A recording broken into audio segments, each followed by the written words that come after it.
All right. Well, good morning, everybody. Welcome and thank you all for joining us today. We're very excited to get started with our webinar, Driving Demand Gen for the Modern B2B Buyer.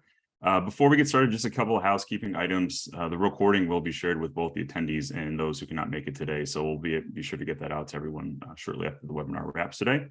Please submit any questions that you have throughout the presentation. We'll do our best to answer them. We will leave about 10 minutes at the end for some Q&A. So again, please feel free to put those questions in and we'll address them as we can. Throughout the webinar, there will be some interactive polls, so we'd love your participation with that. And finally, if you have any thoughts, comments, suggestions throughout the conversation today, feel free to put those in the chat as well. Awesome. Well, with that, let's go ahead and meet our speakers. I'll let Fran and Joe introduce themselves, but I can quickly kick us off and get myself out of the way. My name is Ryan Moline. I'm a Senior Product and Partner Marketing Manager here at Bombora. I'll be our MC/moderator today, so definitely excited to see everyone's engagement, field any questions, comments you might have. Really appreciate everyone joining us today. So Fran, would you like to kick us off? Yeah, sure. Thank you, Ryan. I'm Fran, Global Head of Demand Gen at Cognism. Cognism are a B2B data provider, so we provide emails and phone numbers of people you want to do business with, quite simply. Really excited to be here today, and looking forward to an interactive discussion, so please do ask questions throughout. And Joe?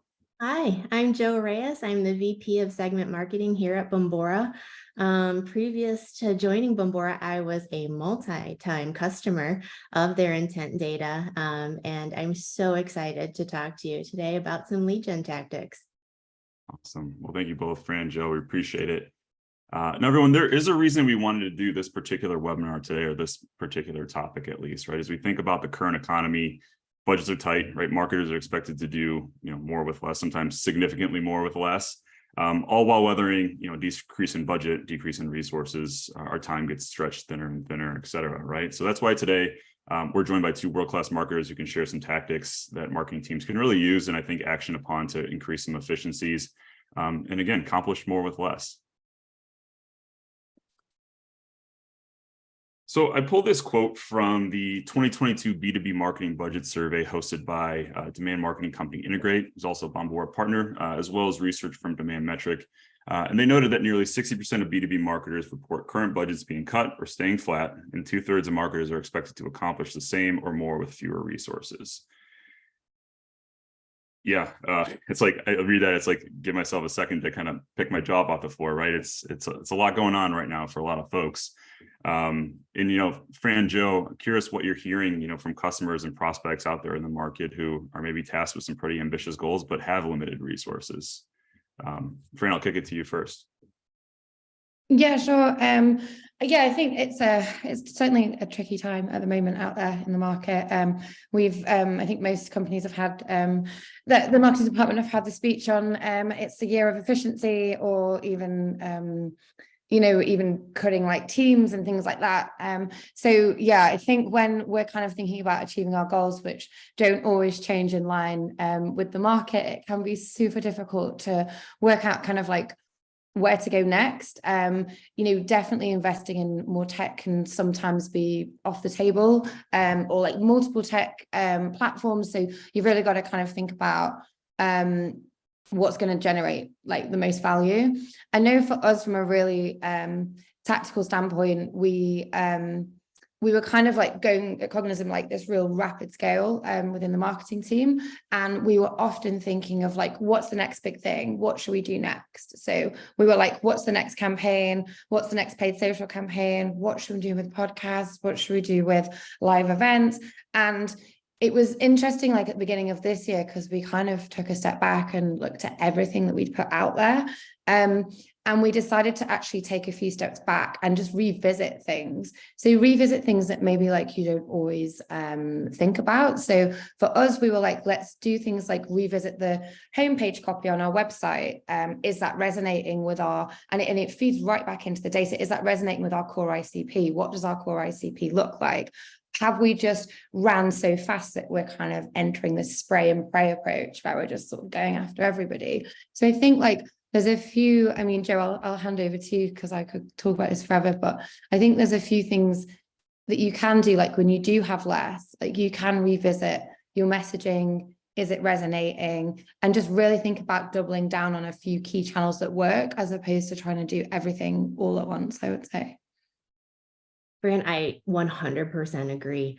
In these really tough times, marketing budget's like one of the first to be looked at and potentially cut. So how do we get through this? We have to stay resilient. And we actually have to lean into some of these opportunities that you were talking about. And I think most important, we have to focus on the customers that we do have to really bring that brand loyalty to the table. And for new prospects, it's about really listening to what they need, knowing their behavior, knowing their needs, and being able to personalize, making the most out of every single interaction. Because like you said, we cannot do this spray and pray approach. We have to do more personalized, and it's more about quality versus quantity when it comes to our limited resources, and how to make the most out of every single interaction with our current clients and with our potential clients. So I really think that it is that personalization and really listening, and really being there with our clients and our prospects, and being able to be led by the data in order for us to really hone in on where we put our time, where we put our effort and our cost spend, to get the most ROI out of that. So, very much being data led. So That's great. Yeah. Again, I hear it's like, Fran, you said it, like, just slow down and listen to the customers, right? Like, listen to what customers are asking for, and then focus on quality, right? I think that's such a key one, especially as Fran mentioned, we narrow in on our ICP, we know who our target market is, like, let's meet them where they are and build our branding, build our messaging to accommodate them. So I love those answers. Appreciate that. Yeah, I think as well, like on that, I think like in the past, like sorry, I know you're moving on. My knee-jerk reaction often has been to just generate more. So in the past, when I've been faced with like pressure to with budget cuts and things, my immediate reaction is, right, I just need to generate as many leads as possible. And I think it's only like over the past sort of couple of years when I've really thought, actually, the best approach really is to drill down on that quality, like, and provide that real ungated value for your audience where they actually are. So yeah, I don't think the reaction should be, we need to like double our leads, even though sometimes I think that's what like senior management put pressure on us to do. Oh, that's great. I love that. And that's actually a nice transition into our first poll question of the day. So for the audience, if you've been impacted by budget cuts this year, are you expected to maintain the same level of performance with less budget? So we got a couple answers here. We'll give everyone about a few 30, 45 seconds to answer, and we'll start to see some of these answers come through.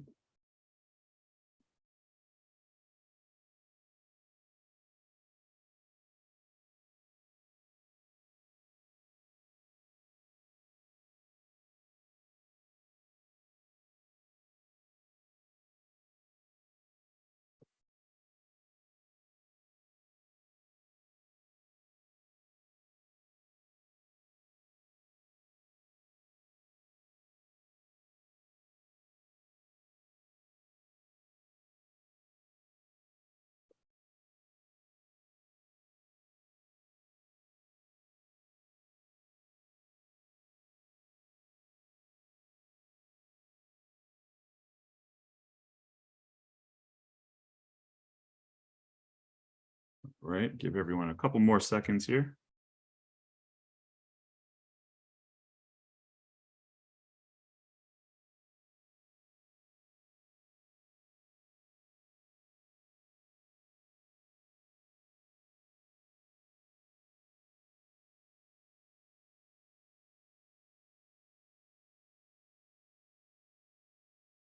All right, well, our answers are in. So it looks like a healthy chunk of you guys are in that first bucket where you've been impacted and are expected to meet or exceed the performance of last year, right back when we had the budget, right? Another 15% have been evenly adjusted. Another 15 had not been impacted yet, but are maybe expecting some changes up here in the near future.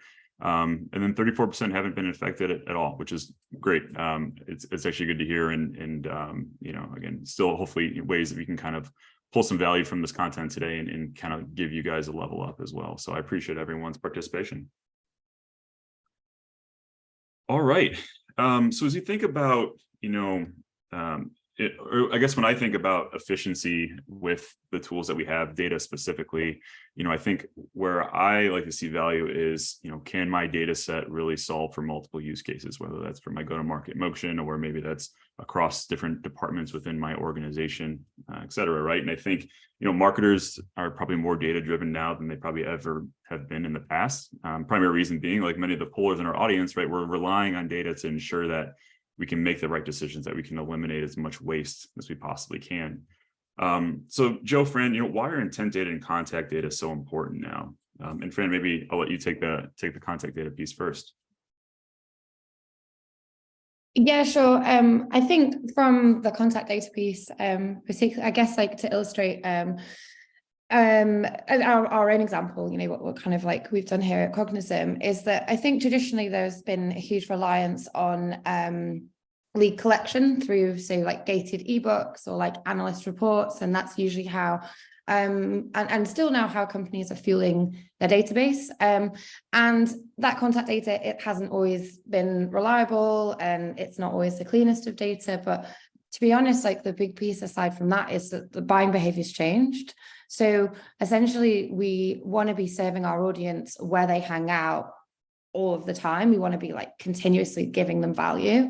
So not only is like a contact data tool super important for just defining that ICP and getting that accurate contact like data, but then it's also like then fueling your campaigns, like fueling your nurtures, it's fueling like your ad campaigns, and you can add like your matched audiences and things like that. So for us, it's like the core part of our demand gen strategy, because like everything that we do now is completely ungated, and we really just want to double down on providing that value. So it's really important that we have obviously we do use Cognism data, but it's really important we have that reliable data source so that we can like reach out to like our ideal customer profiles. And also I think where it really benefits is having that single source of truth with sales. So it's really making sure that we're pulling target lists from the same, the same place. I don't know about you guys, but I've certainly worked at large companies in the past where there's been like a database for sales and database for marketing, and it's all quite confusing. So I think having that single source of truth is so important. And for us, it's the core to fueling like all of our DG campaigns, because we're not collecting those leads anymore. Sure. Love that. Joe, anything you'd add there? Yeah, I think from an intent data standpoint, gosh, I have been in the industry for quite a long time. So I'm a data scientist turned marketer. So I was actually at the cusp of this change when marketers were really driven by data. So in the past, what I have seen is that a lot of this analysis was done basically on historical data. You'll always hear that quarter over quarter, year over year. And when you talk about trends, it was people that had a lot of experience in the industry or had a lot of contacts when they're saying, oh yeah, I've heard, my competitors are doing this. I've heard that the industry might be doing that. And where it has completely shifted is that we have this mass amount of data now at our fingertips, where instead of these decision tools really being historically driven, now we can actually do forward strategy, forward thinking, predictive modeling. And intent data is one of the main data sources when it comes to predictive analytics. So how I have seen that changed is phenomenal. And being able to predict perhaps where the industry is going, what the trends are within specific industries, has given so many companies that leg up, that competitive advantage.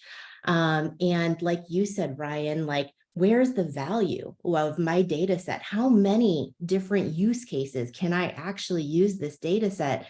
And there are so many creative ways that we have identified to use intent data. I think the easiest thing that people think about is sales prioritization, which is very important. Absolutely. But there's so many other use cases. So very much in marketing and really aligning, like Fran said, aligning that sales and marketing and really being driven by a true data set, that true north of data, so that all the activities throughout the marketing and sales funnel are fully aligned. And then from a strategy standpoint, from a thought leadership standpoint, how are you really identifying what go-to-market message is going to resonate for the next 1, 3, 5 years, and being able to predict those activities and being ready. You can use it for events, content strategy. There is just so much. So am I excited that marketers are on board and using more data? Absolutely. Because truly, like I said earlier, I think all businesses should be led by their data. I like what you said about the forward thinking, actually. I think since we've kind of worked in that way, you can kind of be more creative even with the tactical campaigns that you're putting out there, right? So for us, we would do, like, if we can get like triggered not only when companies are surging, but maybe when with the Cognism data set, like maybe when a sales, like our core persona is sales leaders. So when a sales leader starts a new role, so like someone's been promoted into that role, we can see that information and then we can send them stuff super relevant, right? So we call that our job join campaign. Like, you've just started in a new role, here's a 90-day plan for your first 90 days as a sales leader, or here's some training resources for like your SDR team. So I really liked what you said there, Joe, in terms of the being forward thinking, because we can actually be more like proactive in our approach, right? Because there's just like so much that we can do. So that's really cool. Oh, that's great. I appreciate it. Thank you both. And it's kind of cool to hear both perspectives, right? I can see how those two can go so closely hand in hand, from top of funnel demand to engagement throughout the deal cycle and beyond. So I think that's really great. And again, another nice transition into our second poll question, which is, are you, as folks in the audience, are you guys using intent and or contact data today? So yes, both, one or the other. Maybe we're evaluating. We hope to start soon, or some wishful thinking, hopefully in the future. And again, any ways that we can help, provide additional content or resources, we help those folks as well. So we'll give folks another 30 seconds or so to see our answers start trickling through.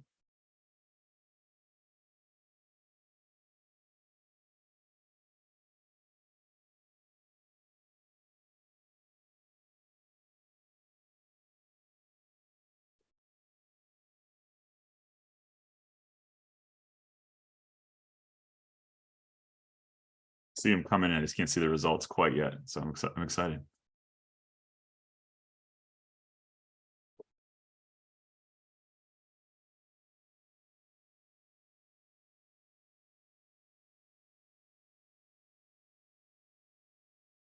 All right, and the results are in. So almost half, but 45% of people are using both, and then a few are using either one or the other.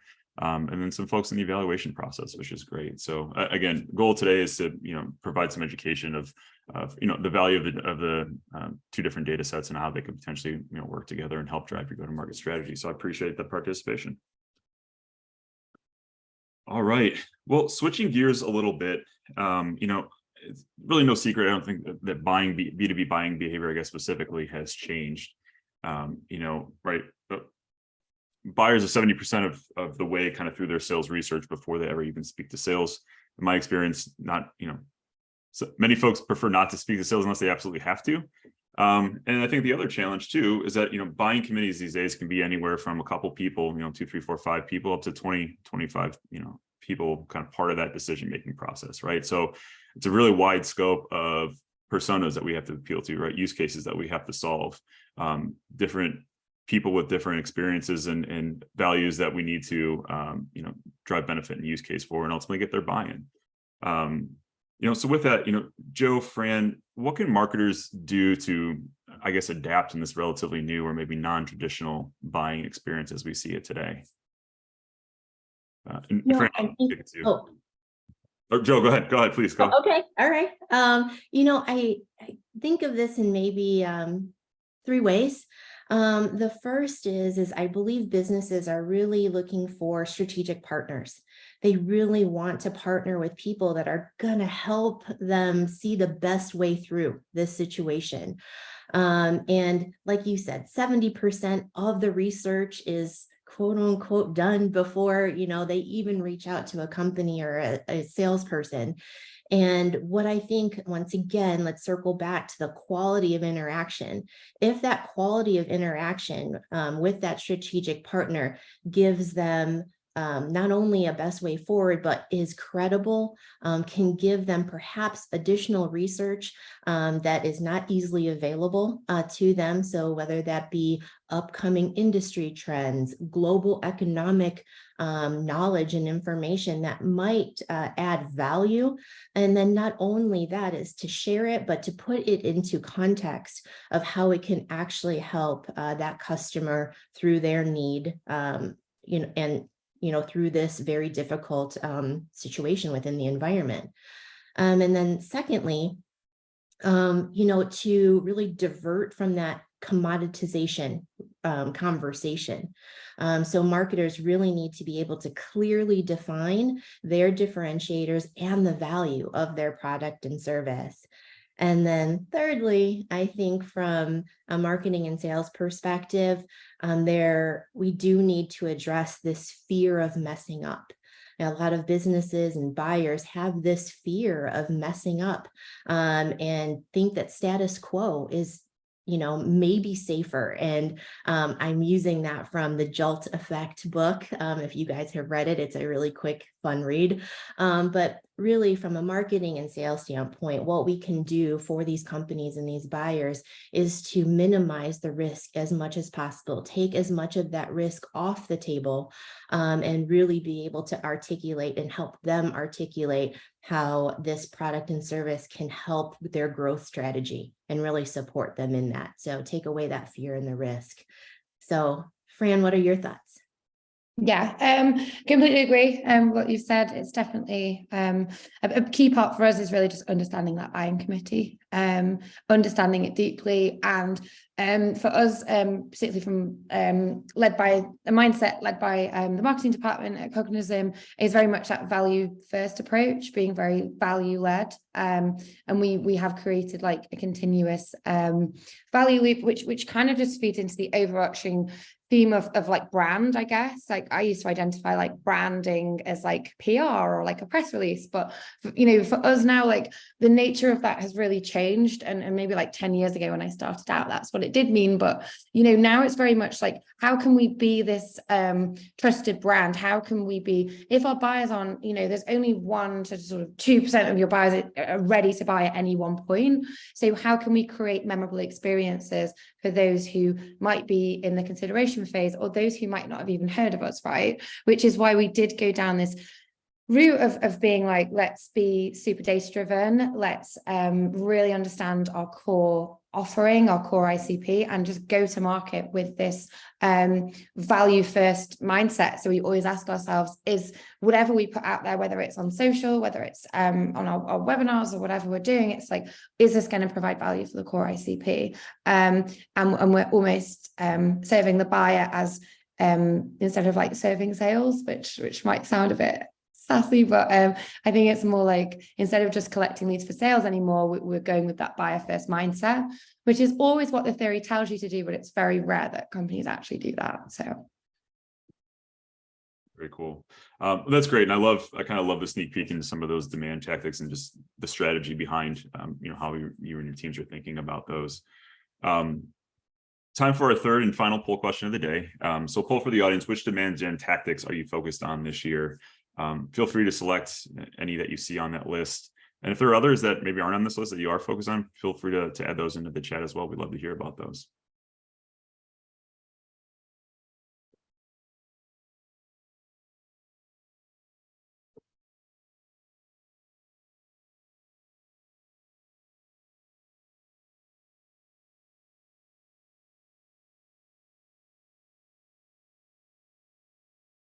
Tempted to drop in a question, but I want to make sure we have ample time to answer it. So maybe we'll just keep it to the end. But some great questions flowing in, very relevant to the this particular topic, especially. So excited to dive into those here at the end. All right, give everyone a few more seconds. All right. So we got a lot of ABM practitioners, about 61%, 45% creating content through the sales funnel, which is great. 73% sales and marketing alignment. Love to hear that. I'm a sales engineer in a former lifetime, so that's a big one for me. Shifting from lead gen to demand gen, great events, really healthy mix, chatbot and marketing automation, really healthy mix of strategy and channel. So I love that. Appreciate that, team. All right. So in this vein, right, thinking about demand gen tactics, what are some of the ways you're thinking about these specific tactics and bringing them to market today? Fran, would kick us off? Oh, yeah, of course, absolutely. I think, again, as I mentioned, for us, it's this value loop and consistently providing value to our audience, and really just like thinking of out of the box actions, which will stop the scroll, essentially. So for us, we recently, I guess like a very tactical example is we released Alice's, our CMO, we released a diary of a CMO, so a few months ago. And for us, we kind of, and again, this goes back to doing more with less, like more with what you have. So Alice has been posting for like 2 years on LinkedIn, right? Again, about our shift from lead gen to demand gen. And we got to a point where we're like, cool, what can we do with this now? And this idea was born to create this like CMO diary, essentially. And I think just things around that and just trying to be creative with the content that you already have has had such a huge impact for us. And I think as well, like marketing, we're lucky that marketing is one of our core personas. So we are like marketers, marketing back to marketers, which sometimes can be a little bit easier. But just that, like we knew that would provide tons of value. And I think it's, again, like just being honest about your journey, your approach, like what you're doing, and not being afraid to try things, like definitely. And again, like just that real sort of ungated approach has worked really well for us. So. Yeah, and I think, going back to, listening to your customers and your, potential prospects, of course, top of mind, a tactic today is events and webinars as we sit here on a webinar today. And I think, wow, different ways of how you can use intent data and contact data in order to get the people that want to hear your message to your event. So there's a couple ways that you can actually build your audience and who you want to target to invite to your events or webinars. And one is an inside out approach of where if you have a product or service that you need to bring to market, then you actually build your list around companies that are researching that they need a solution for their need or problem that your product and service will address. And then second, you can build your list with an outside in approach. So if you have a target account list that you really want to get in front of, you see what they're researching, and then you build your webinar, your event topics, your content around those research topics. So I would have to say, being a user of our own data, we had some really fun first party events. They were localized because they were baseball games, and we were able to use our own intent data and contact data so that we could see companies that were researching specific Bombora topics in those areas. And then we were able to identify who those people were so that we could get in front of them and ask them to a very, very fun baseball game. So this is a real life example of what was happening last week and this week. So it's so fun to get creative with all of the different ways that you can use your data, first and third party, for sure. Very cool. I love all those examples. And, as we're thinking about, data-driven demand, data-driven strategy, tell me about the importance of knowing where your data comes from. Joe, why don't you kick us off on this one? Sure. You know what? Data is so important because not all data is created equal. It isn't. So from a Bombora standpoint, like I said, I have been a practitioner and user of Bombora data for quite a long time. And it is because of the quality of the data. So From a Bombora standpoint, we ethically source our data. We are GDPR and CCPA privacy compliant. We have this really unique way. It's a proprietary way of how we get our intent data. So we partner with and have exclusive relationships with businesses, media companies, lead gen companies, as well as review sites of products and services, where we actually are able to put a JavaScript on their site, which enables us to get really rich data. So not only, what URL they're at, but what they're actually doing on that page, what they're actually ingesting. Are they filling out forms? Are they dwell time longer, their scroll depth? And we're able to aggregate that data into a baseline and package that up into our flagship product, which is known as our company Surge. So it's really about the quality of the data and ensuring that it is ethically sourced. How about you, Fran? Yeah, I totally agree. Like for us, it's all around that quality and just having that single source of truth. As I mentioned earlier, like where the data is coming from. Obviously, the compliance is huge. The GDPR compliance and the data being scrubbed against like the do not call list, like all of that should certainly be considered. I think as well. As much as it's around like where your data is coming from, it's how that then like feeds into your existing systems and integrations, right? So for me, it's more, I've worked at companies where we've had multiple data providers or multiple different, tools that we've used, but it's like they haven't been used because maybe they don't like integrate well with like the sales workflow or the marketing workflow. And I think it's super important that that's present, because otherwise there's just no usage, right, of the tool. And then again, it's more tech that's like questioned by senior leadership, like particularly in like the times that we're in now. So very cool. Awesome. No, I think obviously that's top of mind for a lot of marketers today in terms of making sure that we have quality data that we can confidently action against and stay compliant and remain compliant with, for our customers as well. So I think that's great. So we're about 11 minutes left here. We've got one more question for the panelists, a quick one, and then we'll dive into some questions here at the end. great. So, final question. And Joe, I'll let you take this one first. If our audience learns one thing today, what should it be? Oh gosh, obviously you can see my passion for data. So what I would like you to learn today is that intent data is really a mix of art and science. And I say art because we're going to use that as an acronym. So art with A, your data has to be accurate. It has to be accurate. R is relevant. Is it relevant to your business and your marketing goals? T is for timeliness. Your data has to be timely, as close to real time as possible.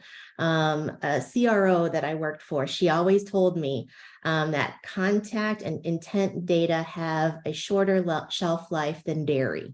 So timeliness. And then I'm going to add an S, and it has to be scalable.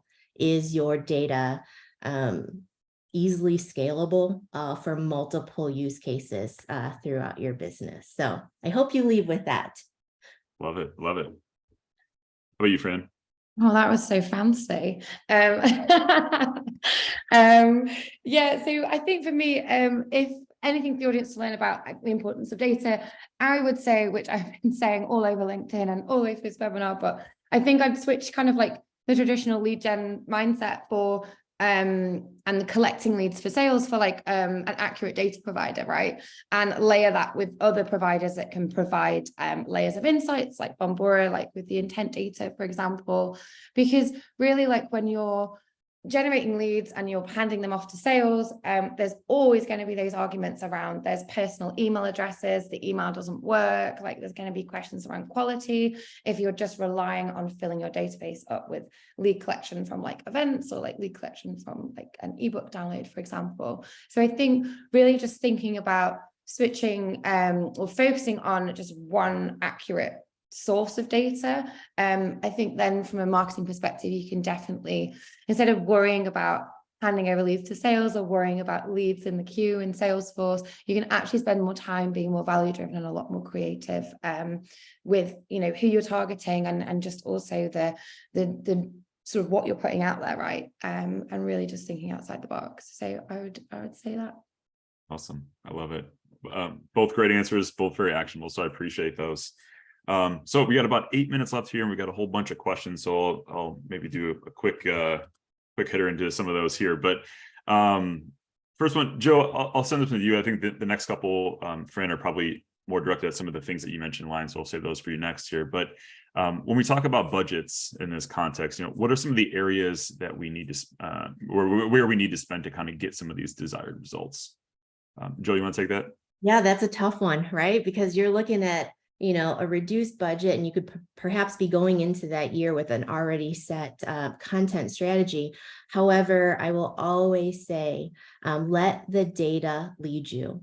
So from a budgetary standpoint, you want to use the data to see where your highest conversion rates are, and really focus on the quality engagement through those channels. And that's where you will double down on your budget in order to get that message in front of the right people. So it's really, when you talk about how you allocate your budget throughout different tactics and campaigns, you're really looking at what is the revenue that you are attached to, and really doing a reverse funnel from that revenue attainment. What does that mean from a conversion all the way down the funnel? And then you're really looking tactically at what channels can bring those conversions for you. So that is how we set our budget. That's how I set my budget when it comes to overall and for specific campaigns. So I hope that helps. If not, you can also, you know, reach me on LinkedIn and we can have a deeper discussion on that for sure. Cool. Awesome. Thank you, Joe. Fran, you had mentioned that you've kind of pivoted to ungating all of your content on the website.